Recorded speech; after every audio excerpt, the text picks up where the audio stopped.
মহালয়ার পরে তো আর ঘরে হাত দেওয়া যায় না। তো কী করবো, শেষ মুহূর্তে ঠিক হলো যে একটু ঘরটা না ঝাড়লে সেই ঘরে কি থাকা যায়। এমনিতেই তো কত প্রবলেম আছে ঘরে, তাই সব ওই ঘরে ট্রান্সফার করে দিল বুনোকে আর বৈষ্ণবীকে। বৈষ্ণবী বুনোকে দেখবে, কুলার ঠুলার ওই ঘরে পাঠিয়ে দিল। আর এই ঘর সব ঢেকে দিয়েছি, চাদর ঠাদর সব আলমারিতে ঢুকিয়ে দিয়েছি, কেন সব কটা ধোয়া চাদর, দুদিন আগেই ধোয়া হয়েছে, নোংরা হয়ে যাবে।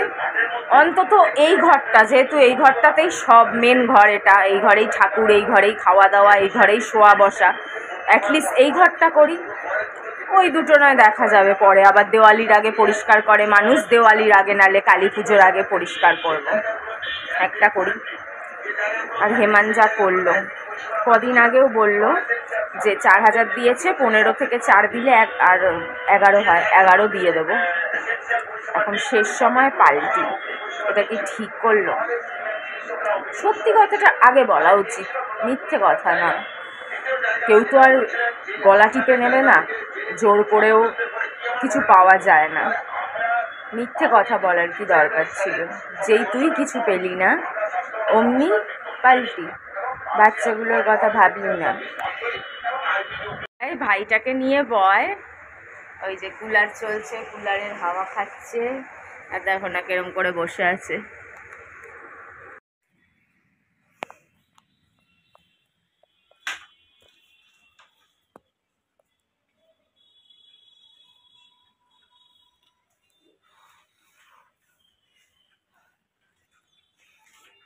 আজকে তো রান্না হয়নি, চাপ আর ভাত।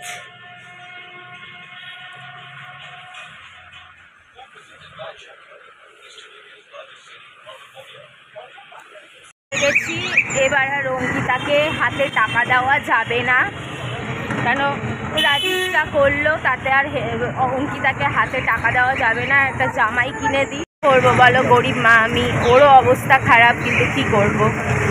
ঠিক আছে, বিয়ের পরে অনেকে আছে মা বাবার থেকে ওই একটা জামাই পায়, আমিও সেটাই দেওয়ার চেষ্টা করছি। কেননা আমার চ্যানেলটা উড়ে যাওয়ার আগে আমি লাস্ট পেমেন্ট পেয়েছিলাম, তোমরা জানো, তো বেশি তো পাই না, আগের মতন তো পাইতাম না। যেটুকুনি পেয়েছি সেখান থেকে 4-5 হাজার টাকা আমার নিজের খরচা হয়ে গেছিলো, আর 4-5 হাজার টাকার মতন রাখা ছিল, ওটা দিয়ে করে দিই। তারপরে রাস্তায় না বেরোনোর পয়সা থাকলেও আর কিছু করার নাই।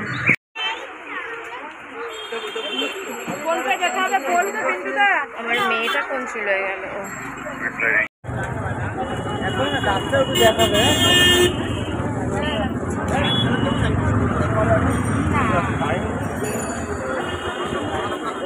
দোকানে কানে চলতে পারছে।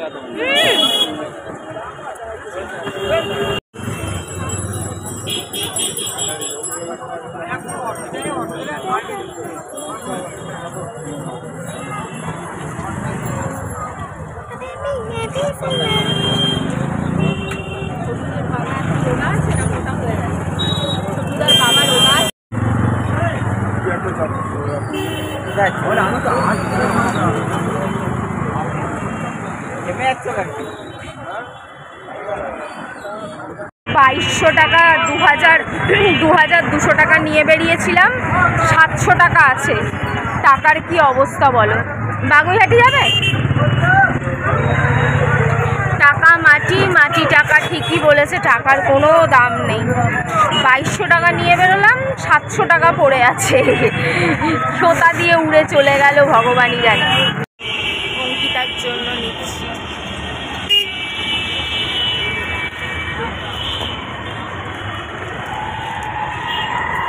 সেট জামা নিলাম, অঙ্কিতার শ্বশুরের একটা জামা নিলাম, অঙ্কিতার বরের একটা জামা নিলাম, আর অজিতের একটা প্যান্ট নিলাম, মানে আধা আধুরা। পয়সা কম থাকলে যেইটা হয় আধা আধুরা, পুরো আর কাউরে দেওয়া যায় না, আধা আধা। প্যান্ট আছে তো জামা নাই, জামা আছে তো প্যান্ট নাই, আবার খাওয়া দাওয়া। 2200 টাকা নিয়ে বেড়াইলাম, 50টা টাকা থাকবে কিনা জানি না, থাকবে না। বসে কি হলো আবার? বাবা, স্টর আবার ফেভারিট কালার চাই, কিরম মুশকিল, চিন্তা করো। স্টর ওর ফেভারিট কালার। বন্ধুরা, 2200 টাকা নিয়ে বেরিয়েছিলাম, 200 টাকা ফেরত এসছে, কিন্তু বেশিক্ষণ থাকবে না। রাতের খাবারের জন্য দিয়ে দিতে হবে। নেলের আঠা ভুলে গেছি। এটা তো আর কসমেটিক্সের দোকান থেকে কেনা আঠা নয়, খুব ভালো আঠা, জানো আগের চ্যানেলে ওইটা নিয়ে ভিডিও করেছিলাম, অনেকে জানতে চেয়েছিলে কোন আঠা। তো এটা আমাদের এই পাড়ারই একটা, মানে 5-7 মিনিট গেলে একটা বইয়ের দোকান আছে, ওই বইয়ের দোকান থেকে কেনা। তো ওইটা কিনতে দেবো, ভুলে গেছি। আর রিক্সা করে এসছি, আর হাঁটতে ইচ্ছে করলো না গরমের মধ্যে, তো বাড়ির সামনে নেমেছি, তাই আর অতটা দূরে আবার যেতে ইচ্ছে করলো না। বুনোর বাবা তো খাবার আনতে যাবে, তো ওখানে খাবার খরচা দিতে হবে কিছুটা, আর ওই গ্লু 60 টাকা, ব্যাস হয়ে গেল 2200 শেষ। শুনতে লাগে আমাদের মতন গরিবের কাছে 2200, শেষ হতে সেকেন্ডও লাগে না, ফিনিশ।